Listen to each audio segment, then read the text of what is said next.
Matthew 8:6. Kai legon, kuria, ha paismu, bebletai inte oikia, paralutikos, denos basanidzomenos.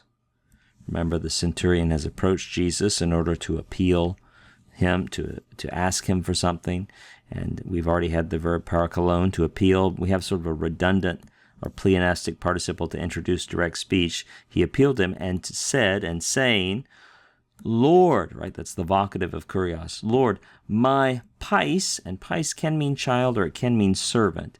And here it means servant. If you doubt that, look at the parallel in Luke 7, where the person who's sick is also called a doulos. But Lord, my servant, my slave, bebletai, that's from the verb balo. Remember, balo will often reduce down to just bleh. Right, there it is. So you have reduplication, you have the mysaitai endings, that's perfect, passive, indicative, and it's third person singular. Literally, he has been thrown, he has been cast, he has been struck down, right? This perfect passive form is often used for being like struck down in illness, like you're bedridden, right? My servant has been struck down, implied in illness, in the house. He's in the house in bed. Paralyzed, paralutikos. Denos, terribly, right? This is terribly, horribly. That's an adverb which means terribly or horribly suffering, right? It's terribly or horribly being tormented.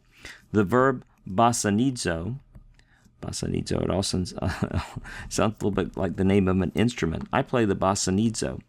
The verb basanidzo means to torment, to cause harm or suffering to. And you see here this men morpheme, this is a middle passive. We told you watch out for men sitting in the middle of the pew being passive, not doing their part. It's a middle passive participle morpheme. It's just a present tense, middle passive participle, nominative masculine singular, right? Obviously describing this servant. And he's not tormenting people, he's being, right? Passive, he's being tormented.